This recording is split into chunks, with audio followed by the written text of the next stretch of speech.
Hi, this is Stuart Weems and welcome to the last Investopoly podcast for 2019. My goal is to share simple, easy to understand strategies, insights and tips to help you master the game of building wealth.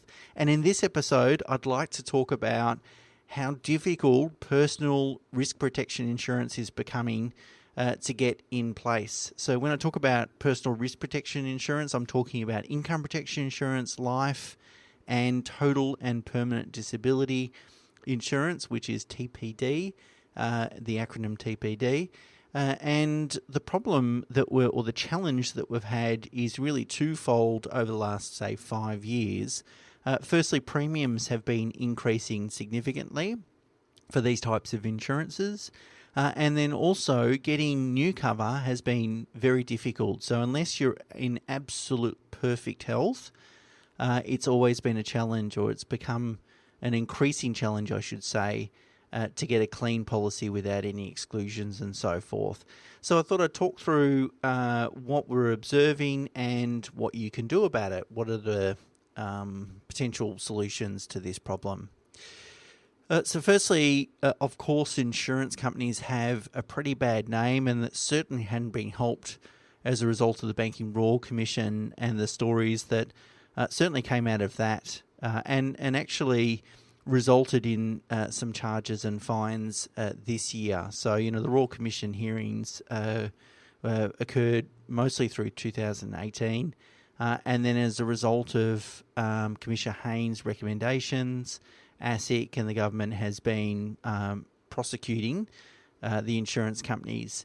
And so there's been lots of issues around unethical sales tactics, unreasonably denying paying benefits, claim benefits, and these sorts of things. Now, I'm not sticking up for the insurance companies by any stretch of the imagination. In fact, their behaviour has been bordering on criminal, I think, in lots of situations.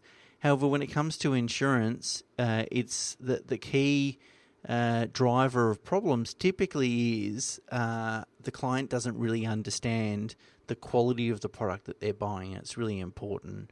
So when it comes to insurance, the advantage of no questions asked might seem really convenient, but really isn't in a person's favour. So when you see those ads on TV, no questions asked, no medical tests, approved over the phone, those sorts of things. It might sound great and easy to get, but really what you want as an insured person is comprehensive underwriting. So that is that they ask all the questions, undertake medical checks, review your medical history and so on, do a thorough check before putting the premium into force, because that means it provides less room for them to use the excuse of a pre-existing condition, or we didn't know that at the time of giving you cover, as a means to get out of paying a benefit, which is probably the most common situation that came out of the Royal Commission. Was the product just wasn't fully underwritten, a professional could have told that person, that client, that the cover really wasn't that deep, and it was expensive, and they really didn't get much value for money there. Which brings me in to really the other consideration, which is really the quality of the product.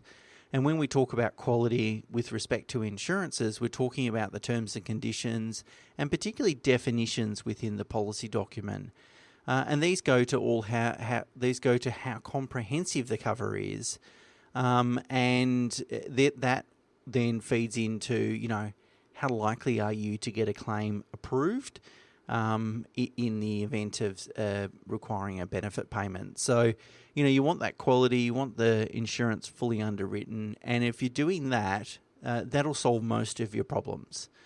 So that's, the insurance has got a bad name because I think that people just haven't received good quality advice when taking this out. So what's changed? Well, we've found that the underwriting process has become arguably over-stringent.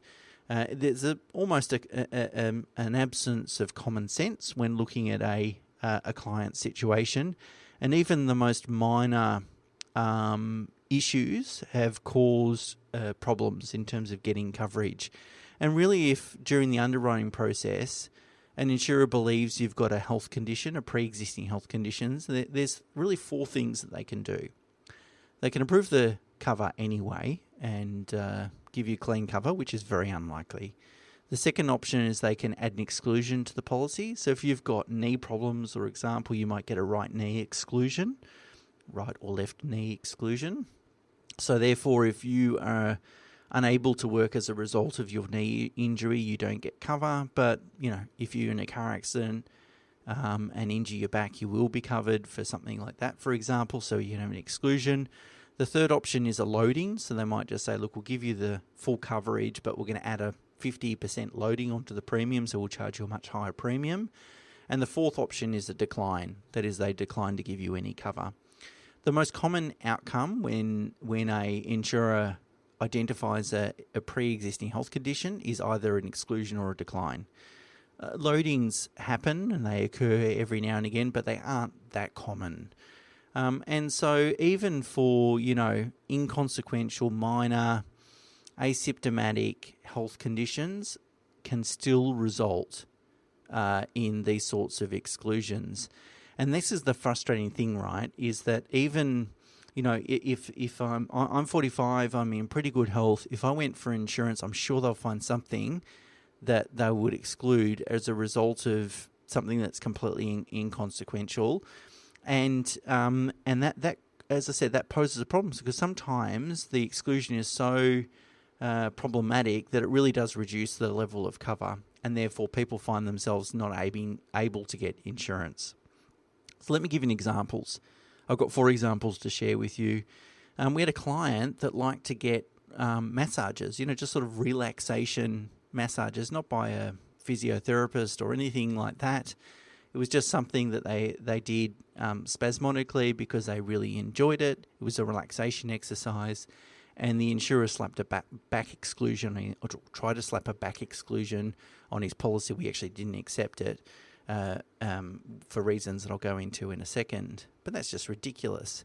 Another example was that a client went through a real intense study period which required her to do a lot of typing, and as a result had a sort of tennis elbow injury.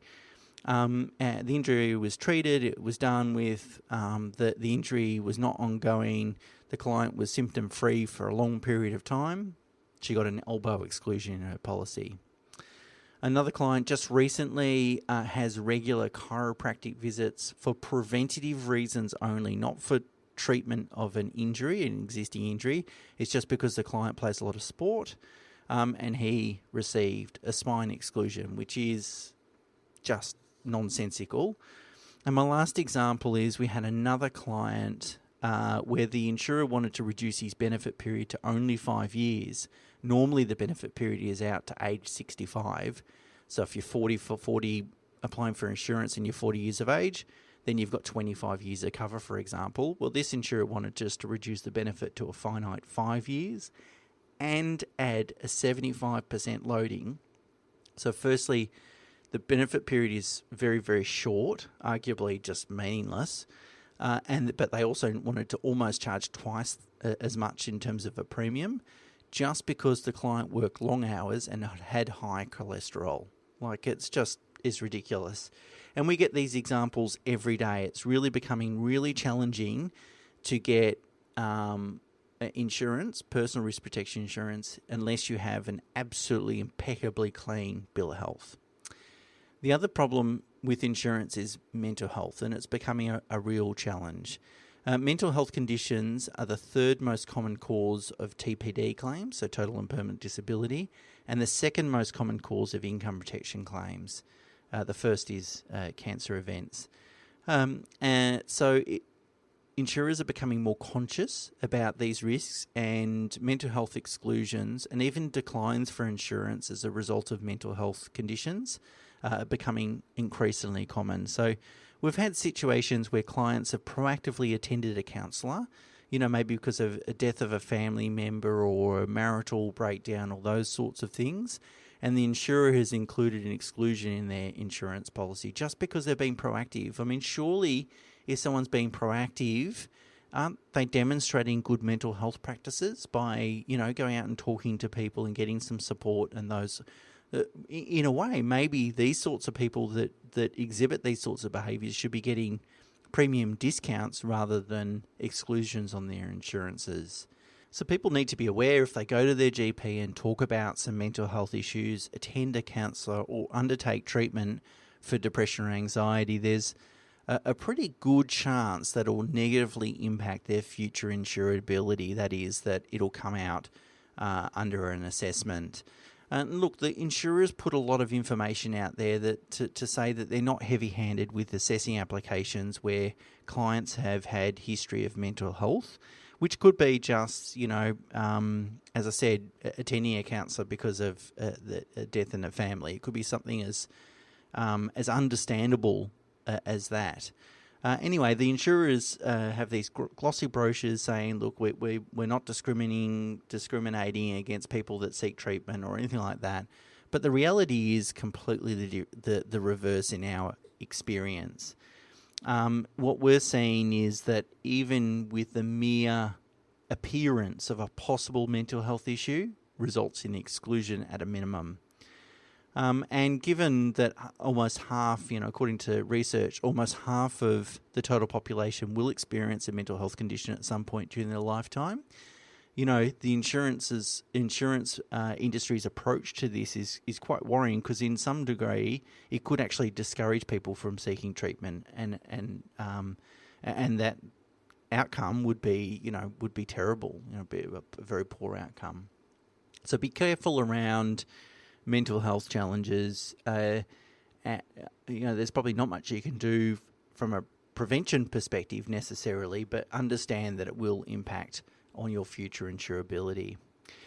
So what can you do about this, given it's so tight, and it's really hard to get a clean level of insurance cover? What can you do about this? Well, firstly, if you've got existing insurance cover and you're considering cancelling or reducing it, just think very carefully about it. And in fact, you probably should assume that you'll never be able to replace that cover. Now, you might be in perfect health, and in fact, you might be able to replace the cover. Or certainly if you're in your 30s or 20s, the chances of getting insurance cover in place is a lot higher. But if you're older, if you're in your 40s, even 50s, very difficult to do. So once you cancel it, you might not be able to get it back again. The second tip is, if you are young and if you are in really good health, sometimes it's better to lock that cover in now so that it doesn't have any exclusions or loadings. If you leave it too late in life, possibly you won't be able to get insurance, or the insurance that you get just won't give you that deep level of cover. Now, thirdly, some exclusions aren't that big a deal. If I've got a known issue with my left knee, for example, I can proactively manage that issue. And it's specific to one part of my body, that's not such a big deal. And what we have insurance is really for unknown events or unknown injuries or illnesses rather than known injury or illnesses. So if we get a knee exclusion, for example, we're less concerned. Whereas if we have a spine, a back lumbar exclusion, then that can be a problem, because really you could be in a car accident and you suffer some injuries so you can't work. The insurance company could potentially say, well, hang on, you suffered the injury because you've got a back problem, and that's the issue. That's why you're not working, and therefore we won't pay a benefit. So if you get an exclusion, some you should be concerned about because they materially reduce the depth and coverage of a policy. Others aren't that big a deal. And again, similar, like a mental health exclusion is less of an issue. If we know that you're susceptible to potentially suffering those sorts of conditions, you can proactively manage that.